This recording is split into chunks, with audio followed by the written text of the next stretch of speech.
ओम शांति। आज भगवान के महावाक्य हैं कि तुम इस संगम युग पर सच्चा ज्ञान सुनकर काल पर विजय प्राप्त करते हो। आज भगवान ने महावाक्य की शुरुआत ही मीठे बच्चे में यही करी है। किस ज्ञान से ही हम बच्चे किस पर काल पर भी विजय प्राप्त कर लेते हैं। तो काल पर विजय प्राप्त करने का अर्थ क्या है, वह बात आज हम समझेंगे। कहा गया है ना, जनक को सेकंड में जीवन मुक्ति मिली। सेकंड का अर्थ क्या है? कोई एक सेकंड में तो मुक्त हो नहीं सकता, समय से जो मुक्त हो जाए, है ना। भूतकाल से, भविष्य से जो समय से मुक्त हो जाए वही तो काल पर विजय प्राप्त कर सकता है।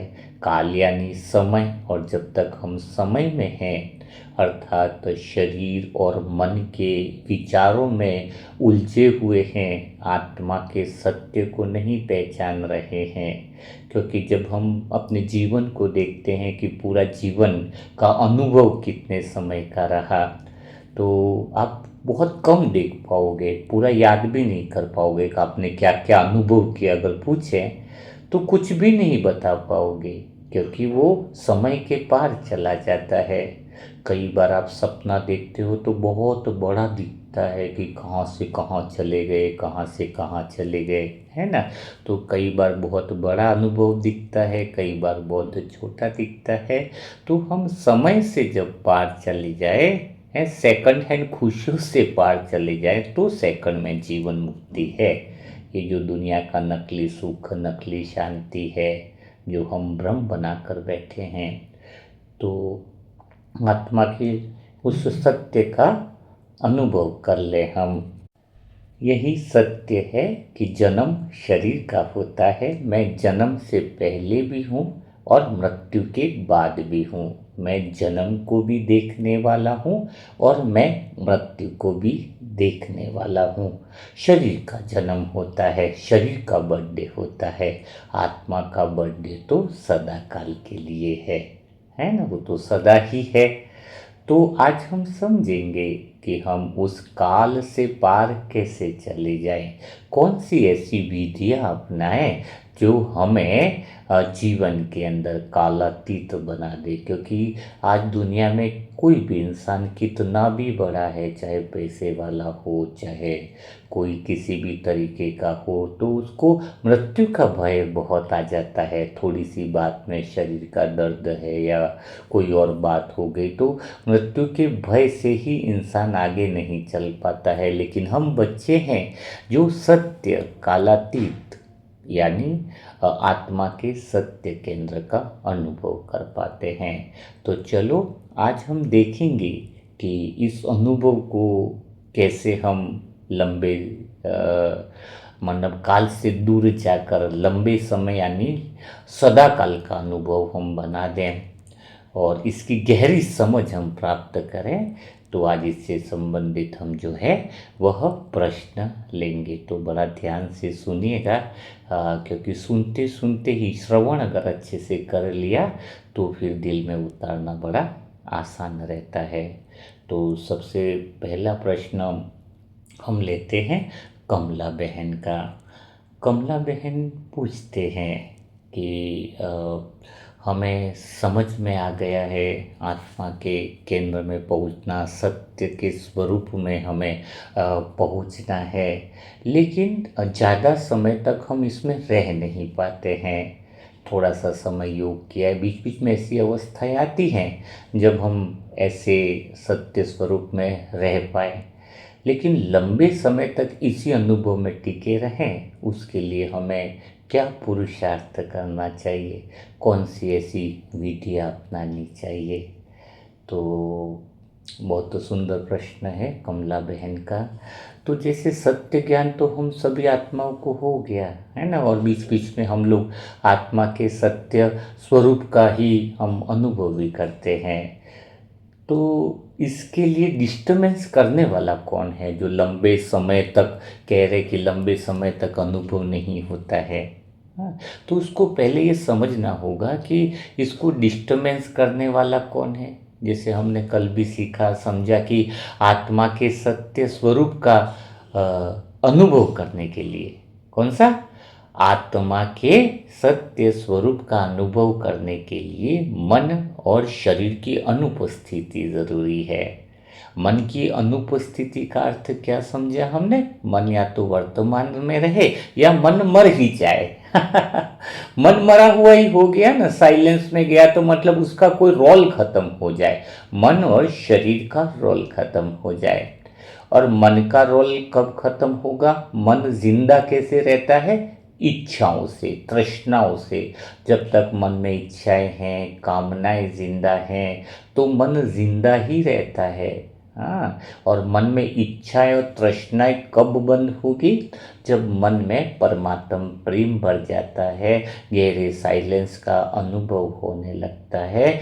तो आज हम देखेंगे कि मन को हमें कैसे जो है वो मन के रोल को कैसे समाप्त करना है, अर्थात इच्छाओं और तृष्णाओं वाले विचारों से मन को कैसे मुक्त करना है। अगर उसकी विधियां समझेंगे तो हम सत्य तक आराम से पहुंच जाएंगे। ठीक बात है। तो चलो हम शुरुआत करते हैं उस गहरे सत्य को अनुभव करने के लिए।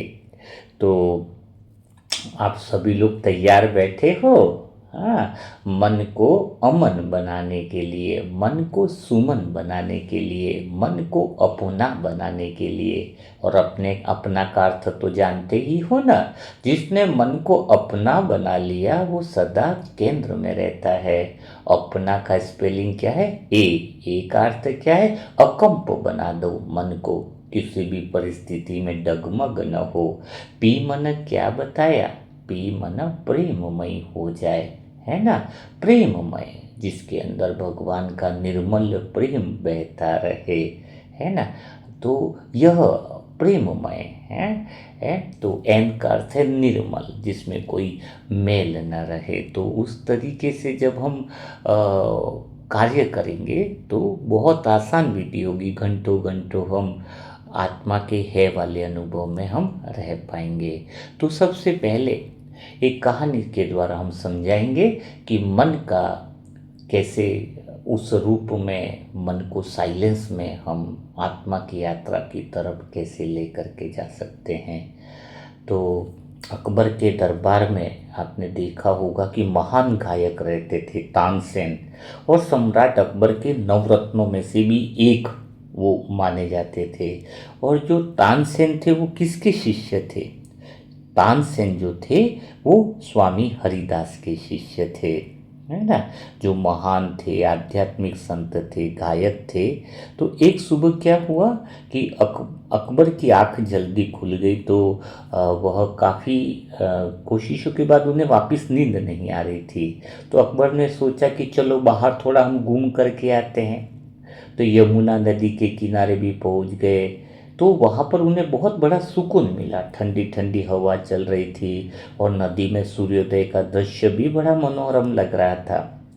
उसी समय अकबर को एक बहुत प्यारी सी मीठी वाणी, मीठा गीत सुनाई दिया नदी किनारे हैं। और वहाँ पर नदी किनारे एक आश्रम में हरिदास जी जो थे वो ईश्वर के भजन गा रहे थे। लेकिन अकबर के दरबार में तो सबसे ज़्यादा नवरत्नों में से एक तानसेन जैसा संगीतकार तो उन्होंने कभी देखा ही नहीं था। लेकिन इनसे भी मधुर संगीत जो है वो उन्होंने पहली बार सुना। कर्णप्रिय संगीत, इतना दिल खुश हो गया कि वो भजन सुनते सुनते वो उनमें खो गए।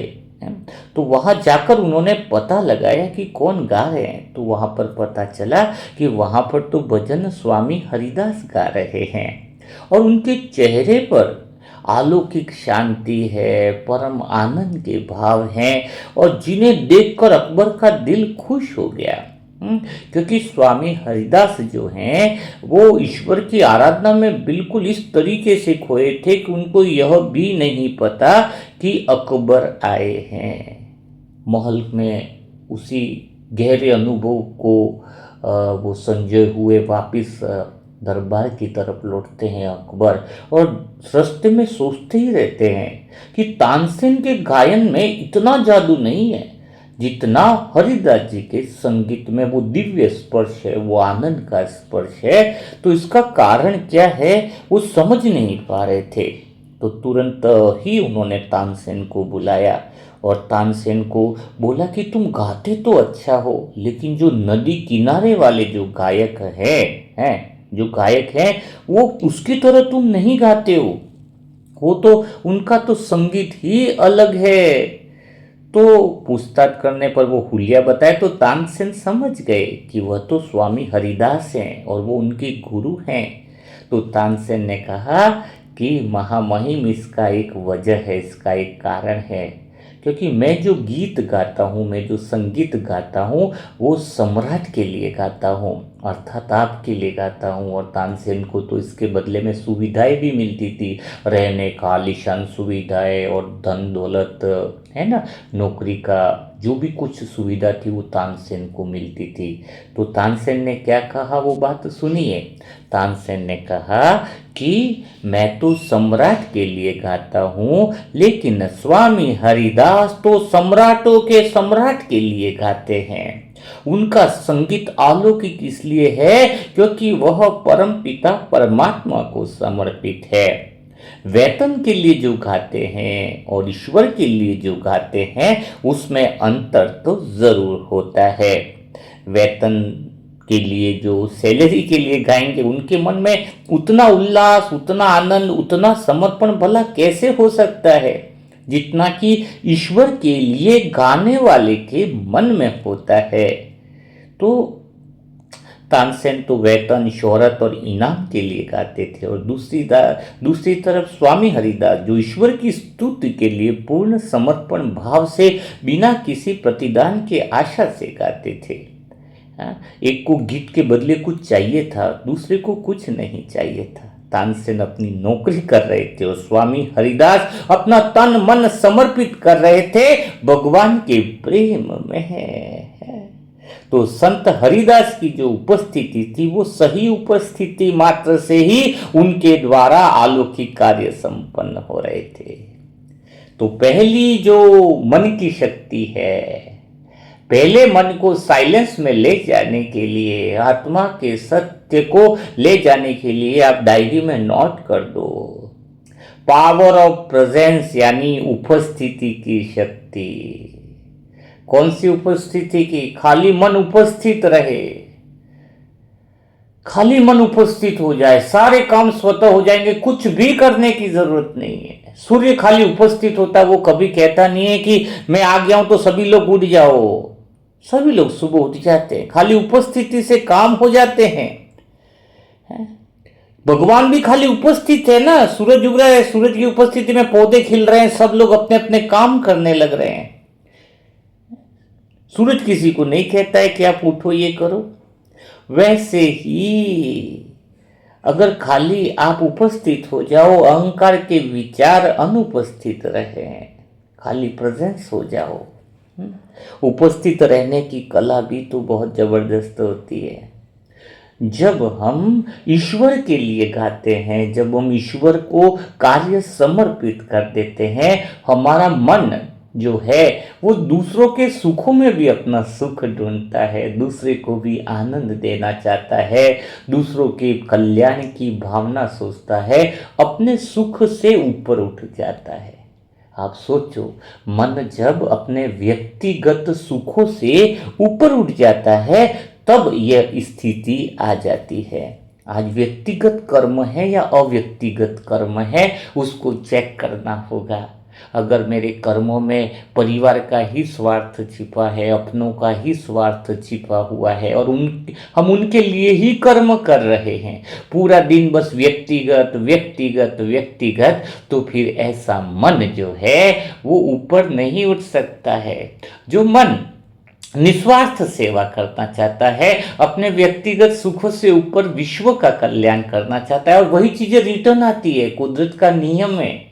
जब आप किसी और के धन की समस्याओं को, तकलीफ़ों को दूर करने के लिए मदद करते हो, और किसी को शांति देने के लिए मदद करते हो, और किसी और की समस्या का समाधान करने के लिए उपस्थित रहते हो, तो ईश्वर के कार्य में मददगार हो, ईश्वर की आराधना कर रहे हो, ईश्वर की तरह जी रहे हो। प्रकृति यही तो सिखा रही है। पेड़ पौधे सब बिना स्वार्थ के देते ही जा रहे हैं।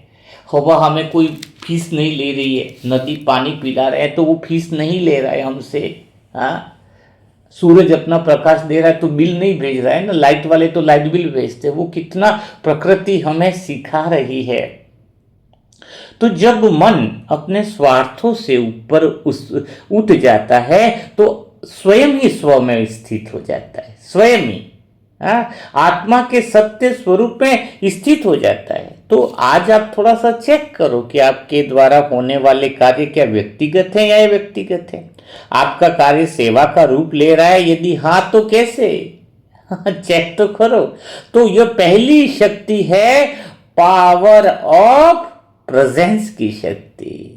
कौन सी शक्ति है?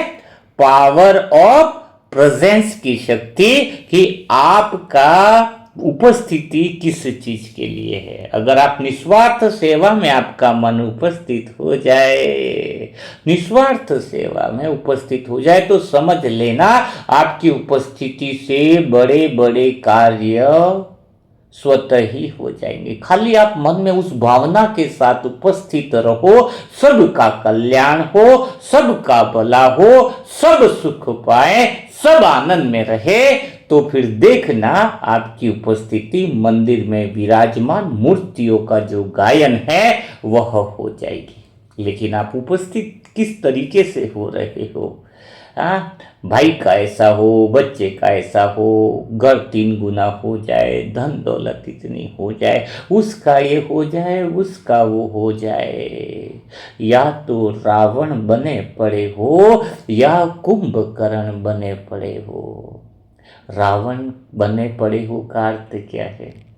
रावण ब्रह्मा जी से वरदान मांगा था, कौन सा सुख चाहिए? तो उन्होंने सोने की लंका का सुख मांगा, सोने की लंका का सुख। रावण को लगता था कि मैं तो मरूंगा ही नहीं, इसलिए पहला वरदान उन्होंने कौन सा मांगा? लंका का सुख, सोने का सुख मांगा। और कुंभकर्ण से पूछा गया, उन्होंने भी गहरी तपस्या की थी। कुंभकर्ण को पूछा, तुझे कौन सा सुख चाहिए, तुझे क्या चाहिए, क्या वरदान चाहिए? कुंभकर्ण ने भी कहा कि मुझे सोने का सुख दो।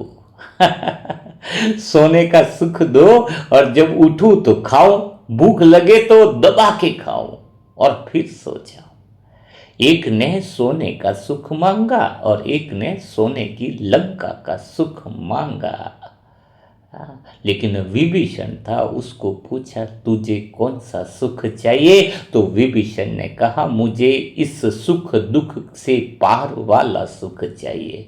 मुझे ऐसा सुख चाहिए कि मेरा मन निर्मल हो जाए, मेरा मन तो भगवान की याद में लग जाए। बस मेरा मन भगवान के प्रेम में रम जाए, ऐसा वरदान दे दो। परिस्थिति कैसी भी रहे, कुछ भी हो जाए, मेरा मन भगवान के भजन से विमुख न हो, मुझे भगवान के प्रेम में डूब जाने का सुख दे दो। भगवान के प्रेम में डूब जाने का सुख दे दो। आप कौन हो? रावण हो या कुंभकर्ण हो या विभीषण हो? कौन सा सुख भगवान से मांगते हो जो यह काल के पंजे में फंसाने वाला है, जो हमें डुबाने वाला है? कौन सा सुख तुम मांगते हो? यह जरा अपने आप से पूछो तो सही। जो देह के सुखों को प्राप्त करते हुए शरीर छोड़ता है, वह सदा ही अनाथ रहता है, सदा ही अनाथ रहता है। बाली ने क्या कहा? बाली की एक ही ख्वाहिश, बुरे कर्म हुए थे बाली से बहुत जीवन में, पर बाली ने कहा कि मरते मरते सनाथ हो जाऊं, मेरी मृत्यु जो है वो राम के बाण से होनी चाहिए। जब राम ने मुझे मारा है तो उसकी जिम्मेदारी आगे हो जाएगी। इसका अर्थ क्या है? इसका अर्थ यह है कि राम ने मारा, राम के हाथों में मरा, तो सारे अवगुण भी उसके समाप्त हो गए और आगे की यात्रा की जिम्मेदारी भी राम ने ले ली। अर्थात जो इंसान, जिसका मन इस संसार से उपराम हो करके असली सत्य की तरफ मन चलने लग जाता है, भगवान की नाम में बैठ जाता है और भगवान के नाम में रम जाता है, वो सनाथ हो गया। उसके मृत्यु के बाद का भी जीवन की सारी जिम्मेदारी भगवान की हो जाती है। और वो लोग अनाथी हैं जो जीवन भर देह और देह की बातों में उलझे रहते हैं, यहाँ की सुख दुख की माया में उलझे रहते हैं, उनका अंत समय बड़ा पीड़ादायक होता है, बड़ा ही पीड़ादायक होता है। उन्होंने जिस काम के लिए आए थे वो काम तो किया ही नहीं। हम सनात बन जाए, भगवान के कार्य में जीवन को समर्पित कर दे, हमारा मन अमन तभी हो सकता है, हमारा मन सुमन तभी हो सकता है जो भगवान को अर्पण कर दे, भगवान के चरणों में अपने आप को समर्पित कर दो। चरण कमल का अर्थ क्या है? कई लोग भी के वही सोचते हैं कि भगवान के हम दास थोड़ी हैं, हम तो बच्चे हैं। जो भगवान के हम तो बच्चे हैं, हम चरण में थोड़ी बैठते हैं। अरे चरण में ही बैठना है। चरण में बैठने का अर्थ क्या है? चरण कमल, कमल के समान न्यारे रहोगे। चरण कमल मना भगवान तू जहां चरण रखे, तू जो हमें सिखाए, तू जैसी श्रीमत दे, तेरे चरणों पे हम चलेंगे। वो है ओरिजिनल चरण कमल में बैठना। भगवान के तो पाव ही नहीं है तो चरण कमल कहां से होंगे? जब हम मूर्ति के आगे बैठते हैं द्वापर युग में, या वो बैठते हैं, उसका अर्थ क्या है? कोई मंदिर में जाके झुकेगा, हम बोलेंगे हम तो बच्चे, तू झुकता क्यों है? हम दास थोड़ी है। अरे दास की बात नहीं है, भावना की बात है। तू चरण में झुक जाए, तू चरण में लेट जाए, लेकिन उसके अर्थ को समझ जाए कि हम भगवान तेरे चरणों के कमल के दास का अर्थ है। क्या अर्थ है? चरण कमल, कि तेरे चरण जहां पर तू रखवाना चाहे हम वैसे करेंगे। तू जो हमें श्रीमत देता है, कदम चरण चलने की श्रीमत देता है, हम उसी श्रीमत पर हम चल जाएं। और कमल जो हमेशा पानी के ऊपर रहता है, तो चरण कमल अर्थात जो भगवान के चरणों के अनुसार चल जाता है, श्रीमत पर चल जाता है, वो कमल समान हो जाता है। अर्थात इस संसार में रहते हुए भी, जग में रहते हुए भी जग से न्यारा और प्यारा हो जाता है। कितनी वो भाग्यशाली आत्माएं हैं जिनका मन भगवान के प्रेम में रमा रह जाता है। विभीषण जैसी इच्छा हो जाए, हमें सुख की इच्छा नहीं, रावण वाली इच्छा नहीं। रावण विद्वान था, कहते हैं रावण को विद्वान जरूर कहते हैं पर विद्यावान नहीं कहते हैं। रावण विद्वान था, हनुमान विद्वान था, विद्यावान था। हनुमान विद्यावान था, रावण विद्वान और विद्यावान में फर्क है। रावण विद्वान था, उसके 10 सर थे, उसका ज्ञान जो है वो इधर उधर बिखर जाता था। 10 सर है, लेकिन उसका ज्ञान दिल में नहीं उतरता था। रावण का ज्ञान, रावण में बहुत सारा ज्ञान था, वो दिल में उतरता नहीं था। उसको वो कितना ज्ञाता था, विद्वान था, वेदों का सबका ज्ञाता। रावण जैसा विद्वान कहते कोई था ही नहीं, लेकिन वो विद्वान बना पर विद्यावान नहीं बना। हनुमान विद्यावान बन गया, वो विद्वान नहीं बना। उसका प्रेम, उसका ज्ञान हृदय में उतर गया, उसका जीवन प्रेममय हो गया। रावण कितना भी था, लेकिन उसका ज्ञान हृदय में नहीं उतरा, सिर्फ बताने के लिए रह गया कि मैं इतना ज्ञाता हूं, मैं उतना ज्ञाता हूं। आज भी के भाई बहने ज्ञान सारा लेते हैं सिर्फ बताने के लिए, रटने के लिए, रटाने के लिए, दूसरे को समझाने के लिए, लेकिन ज्ञान में कई साल हो गए, मन से वो प्रेम और हृदय में उतरता नहीं है। प्रेम उतरता नहीं। प्रेम उतर जाए, विद्यावान बन जाए। विद्वान नहीं बनना है हमें, हमें नहीं सुनाना है किसको ज्ञान, हमें नहीं समझाना है।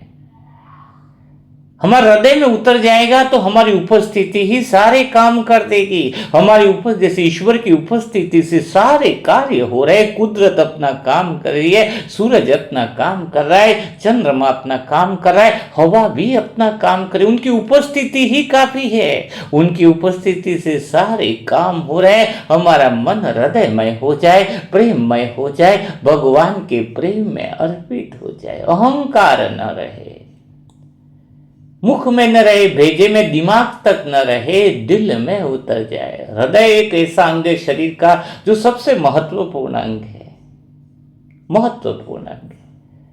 और जब हृदय में हृदय सम्राट विराजमान हो जाते हैं तो फिर तो पूरी कायनात बदल जाती है। हृदय में भगवान को जिसने बैठा लिया, जिसने हृदय में एक भगवान को बैठा लिया, जिसने यह समझ लिया कि दुनिया के सुख दुख से पार वाली भक्ति मुझे चाहिए, दुनिया के सुख दुख से दूर ले जाए, वह मुझे प्रेम चाहिए।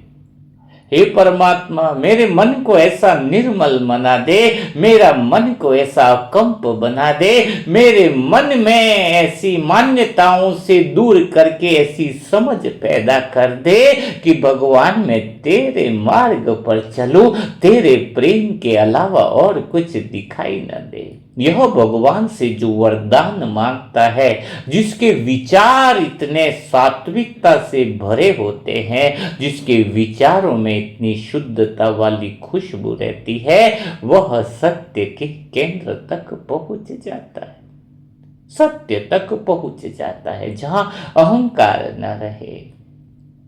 अंगद ने पांव जमाया भरी सभा में, दशानन रावण को बोला।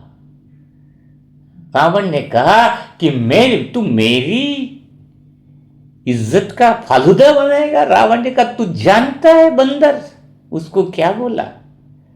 सुग्रीव को भी बोला बंदर, बंदर बोला तू मेरी महिमा नहीं जानता, मैं चलता हूं तो धरती कांपने लग जाती है। सुग्रीव भी कहां कम था, उसने बोला कि तुम तो चलते हो तो धरती जो है वो कांपने लगती है, अगर हमारे प्रभु तो बोलने लग जाए तो भी धरती हिलने लग जाती है। सुग्रीव को बोला तू बंदर ही है, तो सुग्रीव ने कहा तू दशानंदर है, जब सम्मान नहीं देगा तो सम्मान की भाषा कैसे बोलेगा।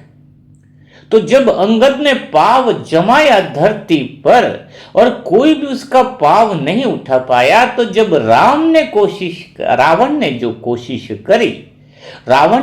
कोशिश करी तो जैसे ही वो गया तो पाव हटा दिया। तो रावण ने कहा कि पाव क्यों हटा दिया? तो अंगद ने कहा कि मैं तो प्रभु श्री राम का सेवक हूं, दूत हूं, और संत सच्चा वही होता है जो लोगों को, अपने भक्तों को अपने पांव में न गिराए, प्रभु के चरणों में लेकर के जाए, वो सच्चा संत होता है।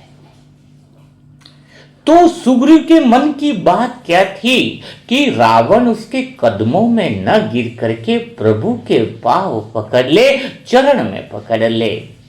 हम बीके भाइयों का क्या होना चाहिए?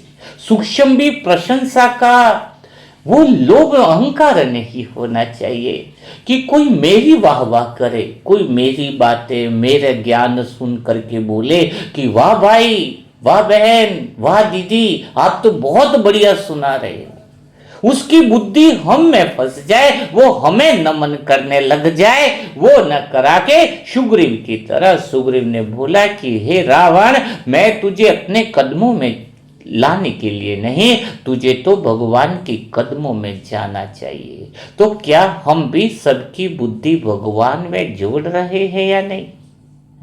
भगवान में हम जोड़ दे तो हमारा जीवन सफल हो जाए। रावण ने कहा मैं मरना नहीं चाहता, मैं मरूंगा नहीं, ऐसा वरदान दो। तो बोले ब्रह्मा जी की मरना तो सबको है, यहाँ पर जो आया है जो बच के जाएगा नहीं। कोई फूल उगा है, सुंदरता महक दे रहा है, तो मुरझाएगा जरूर, बचा तो कोई नहीं है। तो रावण ने कहा कि मुझे मृत्यु देना तो उस इंसान के हाथ से देना जो मनुष्य बंदर को वश में कर ले। मेरी मृत्यु हो तो उसी के द्वारा हो जिसने बंदरों पर अपनी पकड़ बना ली हो। अब बंदर कौन है? जिसने अपने मन रूपी बंदर को, मन के बंदर को वश में कर लिया हो, अर्थात मन को सुसज्जित तरीके से ट्रेनिंग दे दी हो।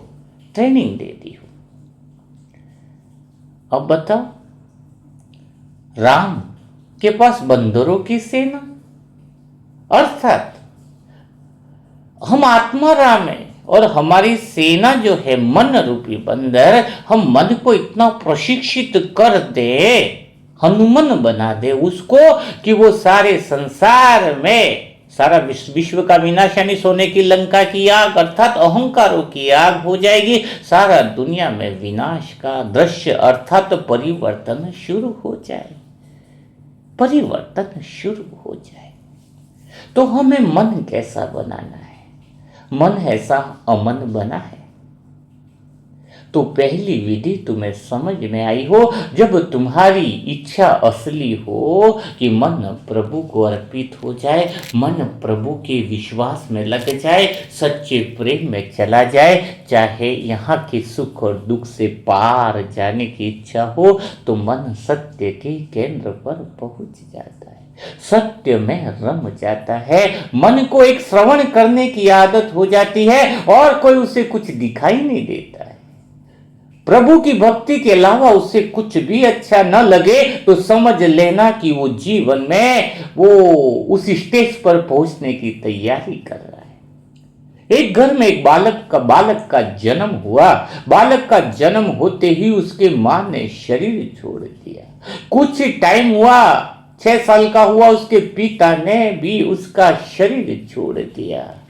कुछ टाइम 10 साल हुआ, उसके भाई ने, उसका जो था वो भाई ने शरीर छोड़ दिया।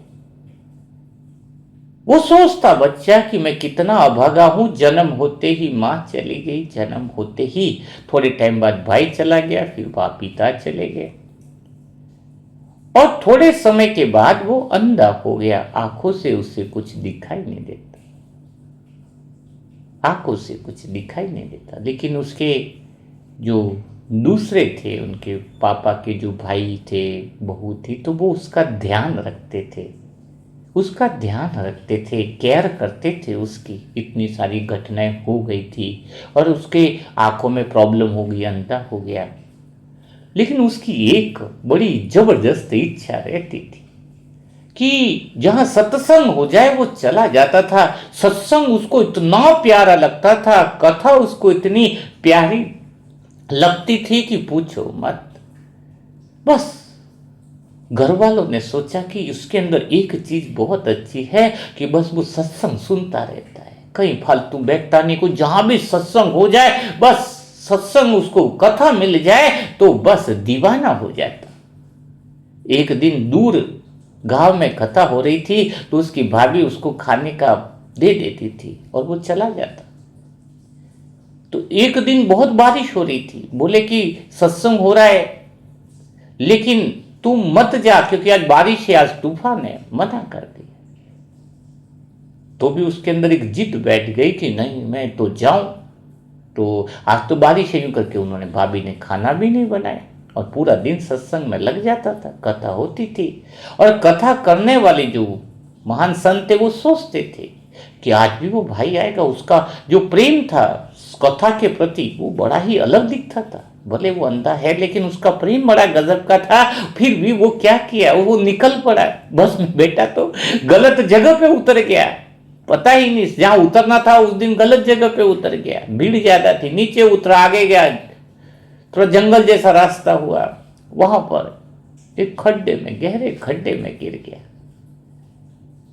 तो उसने प्रभु से कहा, श्रीमद् भगवत गीता हो रही, कृष्ण का बड़ा प्रेम अनन्य भक्त, उसने कहा कि हे भगवान मैंने तुझसे कभी शिकायत नहीं करी कि तूने मुझे बचपन से माँ बाप छीन लिए, भाई छीन लिया और थोड़ा बड़ा हुआ तो आंखें भी छीन ली, लेकिन मैंने तुझे कभी शिकायत नहीं करी कि तूने मेरे साथ ऐसा किया, मेरे साथ वैसा किया। लेकिन मेरा एक सुख है, उसको तू मुझसे कभी मत कभी मत छीन। मैं भगवान श्रीमद् भगवत गीता आपकी कथा का आनंद करना चाहता हूं। आपकी कथा में ही मुझे आनंद आ जाता है। बस ये एक सुख मुझे मत छीन। चाहे तू कुछ भी कर ले, मैं तुझसे कभी कोई शिकायत नहीं करूंगा।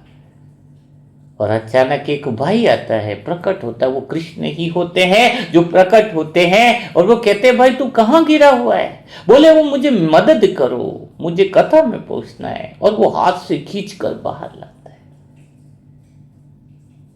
और फिर वो कहता है कि आप अच्छा हुआ मेरी मदद करने के लिए आ गए। और फिर उस पर शरीर पे थोड़ी चोटें भी लगी थी। फिर जैसे ही धीरे धीरे करके बोले, मुझे जल्दी पहुंचना है। सत्संग में पहुंचा। सत्संग में पहुंचा तो वहां पर जैसे पहुंचा तो उसकी भाभी आई। उन्होंने बताया कि वो आए नहीं आज। बोले अभी दिख नहीं रहा। अच्छा वो आ गए थे, शायद अभी आने ही वाले वो। तो वो टिफिन रख के चली गई। तो संत ने कहा कि आज तो तुम्हारी भाभी आई थी, टिफिन दे के गई है। और टिफिन में दिया तो फिर बीच में जब खाना खाया तो बहुत टिफिन, और उसमें एक दवाई रखी हुई थी। जैसे ही शरीर पे लेप लगा तो सारे रोग ही खत्म 1 मिनट में। संत भी सोचे ये कैसी दवाई है। फिर वो शाम को घर पे पहुंचा और बोला कि भाभी चलो आपका प्रेम देखो, जो आप मेरे को टिफिन भी देने आई। तो भाभी ने कहा मैं तो आई नहीं थी। ये असली संत की कहानी है। मैं तो आई नहीं थी वहां पर। तब उसको सारी बातें समझ में आई। भाभी को सुनाया। संत को पता चला कि भगवान की कथा जिसको ललक है, स्वयं भगवान ने ही वो रूप लेकर वह आए। भगवान ने उसको हाथ खींच के लाए। भगवान ने ही वो दवाई की पुड़िया दी। भगवान ने ही वो महाप्रसाद दे दिया। तो कहने का अर्थ है, जब मन में ये इच्छा हो जाए कि भगवान के प्रेम की ललक हो जाए, भगवान के प्रेम में मन लग जाए, तो दुख दूर होते हैं। ऐसा खाली कथा भी सुनने से नहीं, अर्थात मुरली भी सुनने से फायदा नहीं है। दिल से सुनो तो मन से दुख दूर हो जाए। सुनना भी है तो मन से सुनना है। दिल से सुन के देखो, हृदय सम्राट बन करके देखो, विद्वान नहीं विद्यावान बन करके देखो। जीवन रम जाता है, जीवन आनंद से भरपूर हो जाता है, जीवन प्रेममय हो जाता है। कोई कहता हम 6 साल से मुरली सुन रहे हैं, हमें कुछ फर्क नहीं आया। अरे फर्क नहीं आया। एक भाई कथा में गया कथा सुनने के लिए, लेकिन कथा में उसको जबरदस्ती बैठा है तो अब उसका मन तो लगे नहीं। सुने तो सुनते सुनते अपने सपनों में चले जाए, अपनी बातों में। दुकानदारी, उसकी दुकानदारी कपड़ों की दुकान थी। तो कब वो बैठे बैठे कथा में नींद आने लगी। सोचने लगा कि मैं दुकान में बैठा हूं, ग्राहक आ गया सामने। वो बोले 6 मीटर कपड़ा दो। तो 6 मीटर कपड़ा, बोले रेट तय करी भाई, इतनी थोड़ी डिस्कशन हुई। फिर बोले चलो लेकर के जाओ। तो कितना काटना है? 6 मीटर। कपड़ा था 12 मीटर का था। बोले अब तो कितना चाहिए? बोले 6 मीटर। आता तो फाड़ना ही पड़ेगा। कैंची काटी और फिर जैसे ही फाड़ा तो सामने वाले का कुर्ता पहन के बैठा था, उसका कुर्ता पकड़ा, फटाक से फाड़ दिया उसको। वो चिल्लाया ये क्या किया? सभी लोग देखने लगे। बोले अरे मैं सपने में चला गया था अपनी दुकानदारी, पता नहीं था मुझे, और मैंने ये अपना दुकान का थान का कपड़ा समझ के उसका कपड़ा फाड़ दिया। बताओ, हाँ, कपड़ा फाड़ दिया। तो मुरली में सुन रहे हैं, मन है या दिल लगा के सुन रहे हो, या रावण वाले है? विद्वान बन रहे हो या विद्यावान बन रहे हो? विद्वान बनोगे, इधर उधर की बहुत ज्यादा बातें इकट्ठी करोगे तो 10 सर वाला यानी 10 बातें करने वाले रहोगे तो सोओगे कैसे? 10 सर रावण यानी वो करवट कैसे बदलता होगा? नींद क्यों नहीं आती है फिर लोगों को? हमें तो 2-4 मिनट गए, खाली खाट पे गए और कुछ नहीं करते, हम सत्य के अंदर उपस्थित हो जाते। क्योंकि भाई मैं आत्मा बिंदी, मैं बिंदी हूं, सत्य से शुरुआत कर लेते हैं। और उसी की आप कुछ ना करो, अगर कुछ ज्यादा बातें ना आए बाबा से, मैं आत्मा बिंदी सत्य में हूं, आप 10-20 बार बोलते जाओ मैं आत्मा बिंदी हूं और महसूस करते जाओ।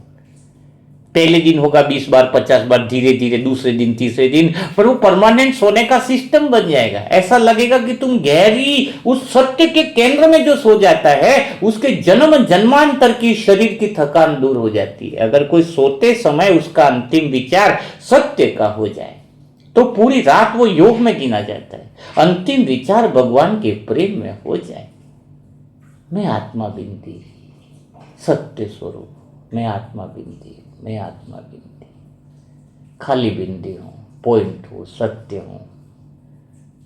उस भावना में जो सो जाए तो मुरली सुनना है, लेकिन रावण की तरह विद्वान नहीं, विद्यावान हनुमान की तरह बनना है। तब जा करके बातें दिल में उतरती है, दिल में उतरती है। एक व्यक्ति जो शायद ग्रुप के बाहर 2-4 दिन से ही सुन रहे हैं, 1 मिनट, उसका गोपाल भाई नाम है।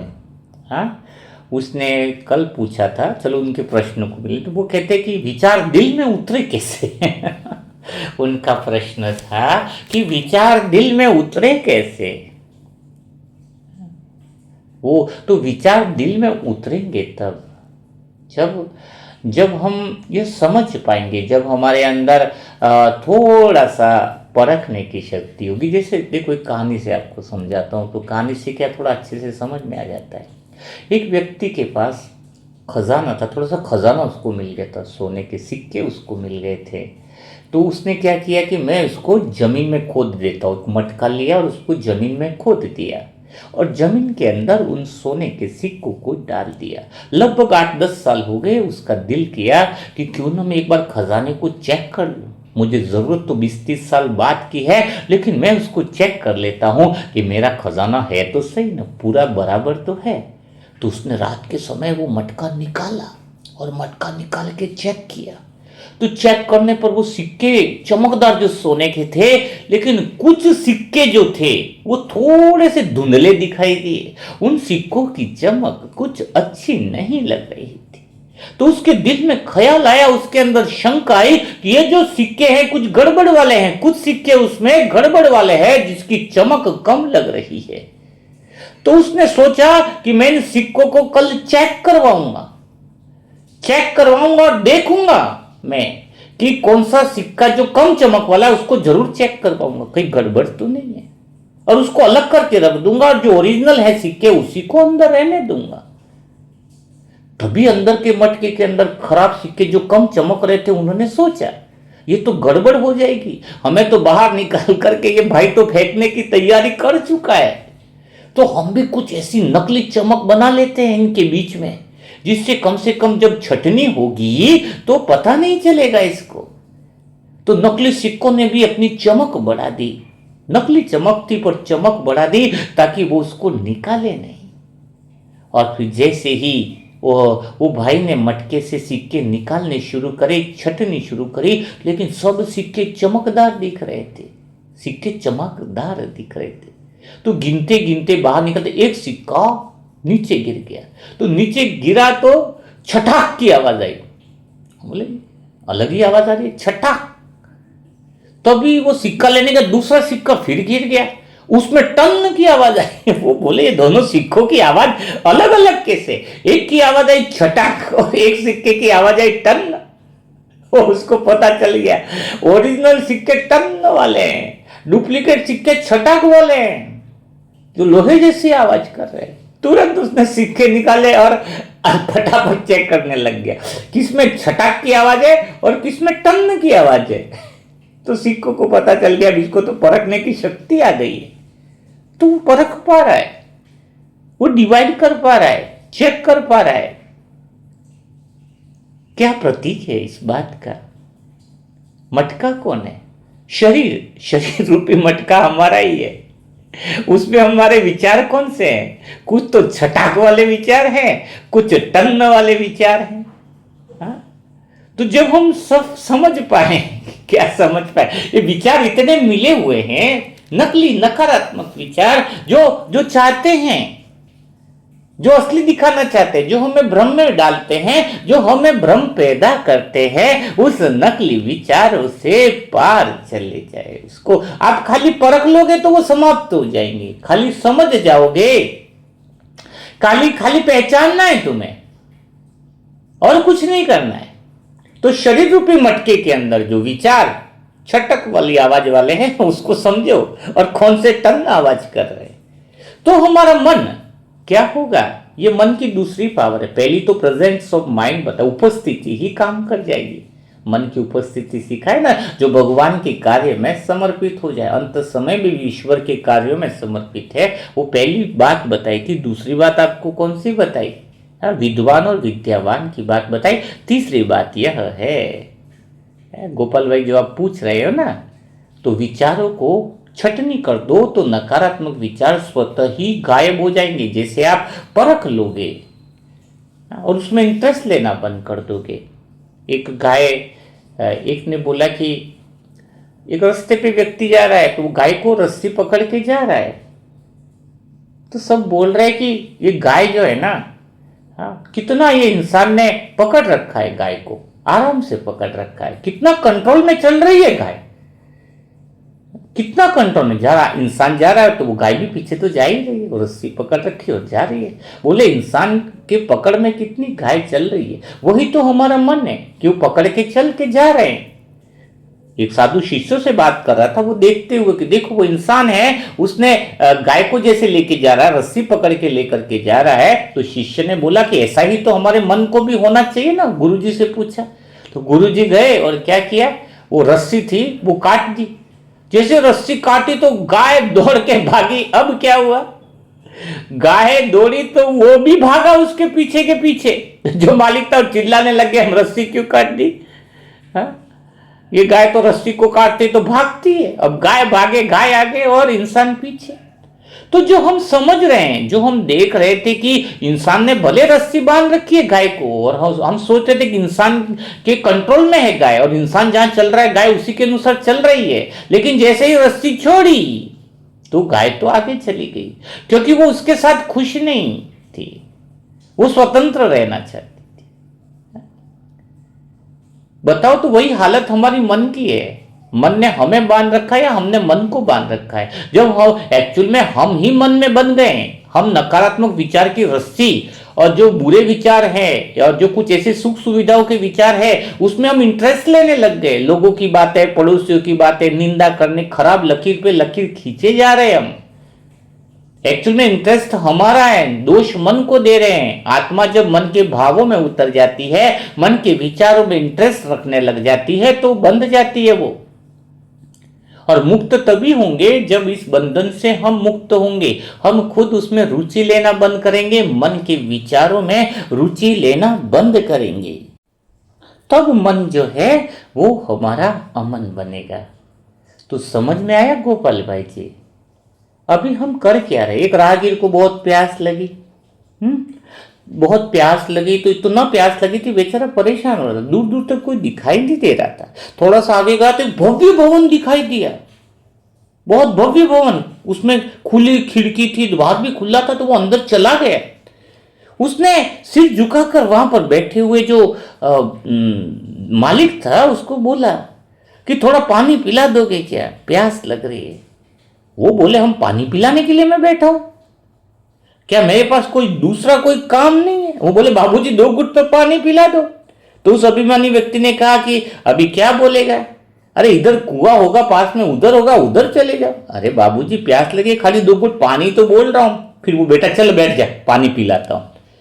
और फिर वो नौकर को आवाज लगाने लगा। नौकर को बोला कि चल इधर आ, इसको पानी पिला। और अपने काम में वो सेठ फिर से लग गया।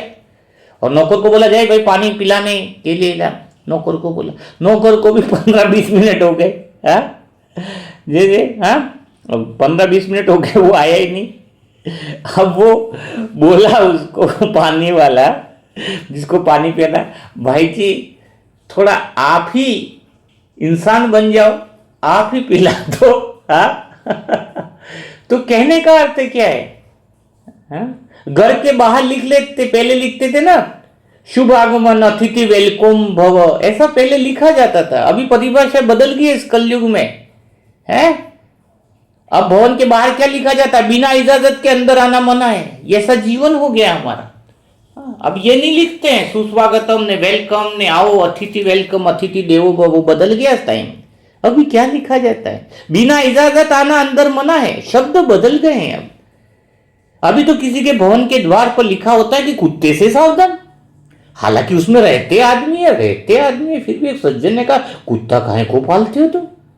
इस कुत्ते से तो हमें बहुत डर लगता है। वो कुत्ते पालने वाला मालिक कहता है ये हम कुत्ता पालने से निश्चिंत रहते हैं। वो कैसे? बोले कोई आजकल खतरे बहुत है। कोई इंसान आता है, कोई दुश्मन आता है, कोई क्या आता है।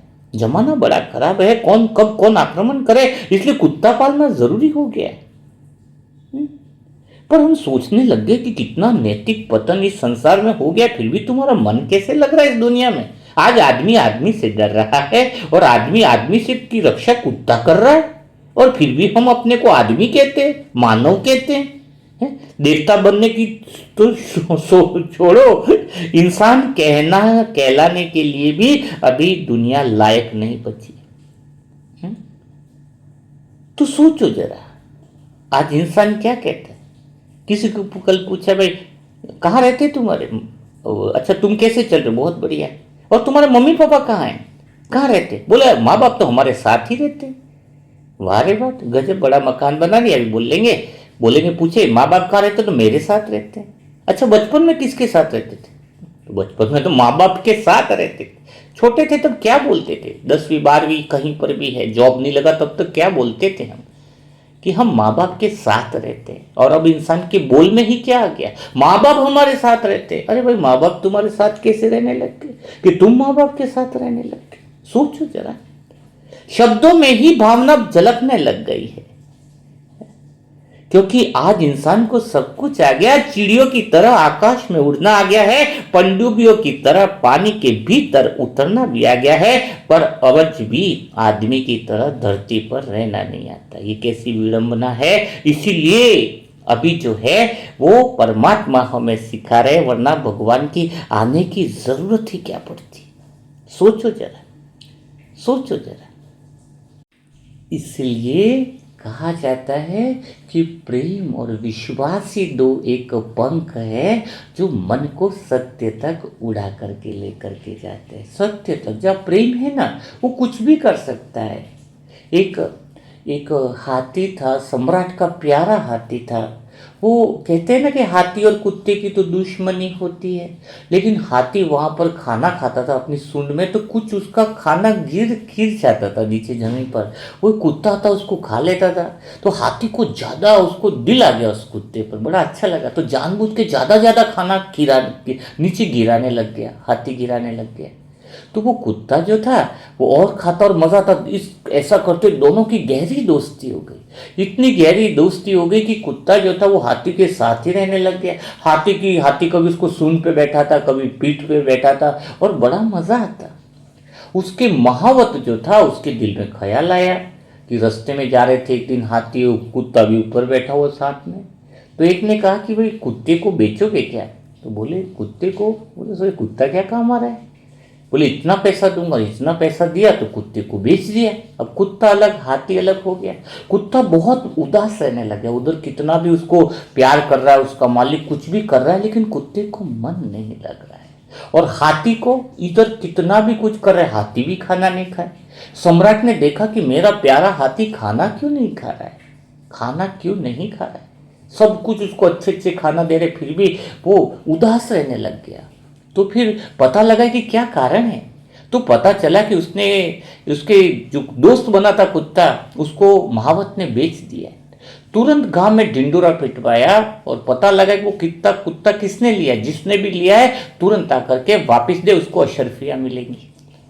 और फिर कुत्ता जो था उसको एक भाई आया, उसने बताया कि कुत्ता तो मैंने खरीदा है, और दरबार में आया तो फिर उसको अशरफियाँ भी दी। और कुत्ता जैसे ही वहाँ पर लाया, उसको छोड़ा तो कुत्ता तुरंत जहाँ पर हाथी रहता था वहाँ पर तुरंत भाग करके गया। दोनों के अंदर प्रेम के आंसू बहने लगे।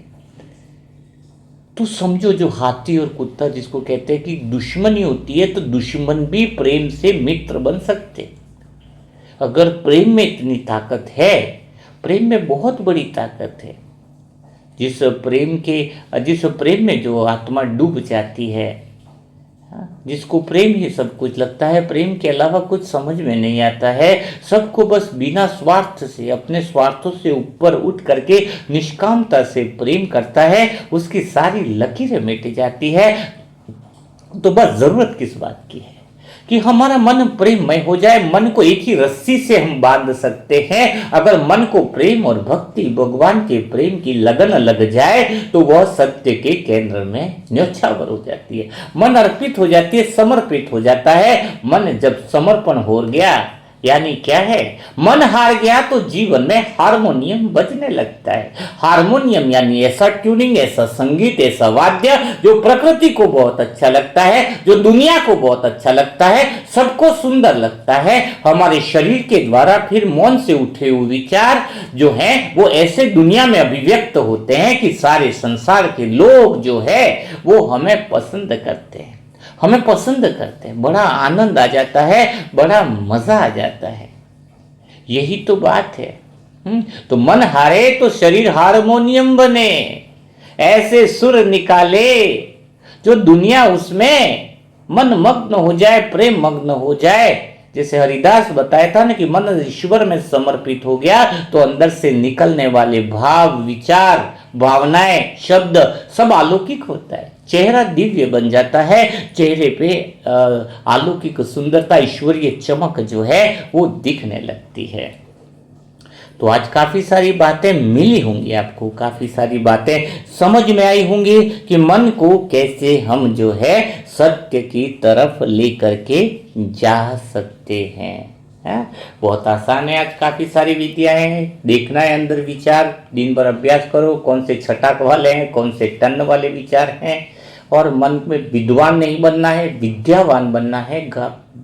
जो भगवान का ज्ञान है वो दिल में उतारो, उसके जैसे बनो। और अहंकारी नहीं बनना है, सबको अपने से नहीं जुड़ाना है। सबसे बड़ा पुण्य है कि किसी की बुद्धि हम में न फंसकर उसकी बुद्धि भगवान में लगाए, हमसे न जुड़े। वो किससे जुड़ाए?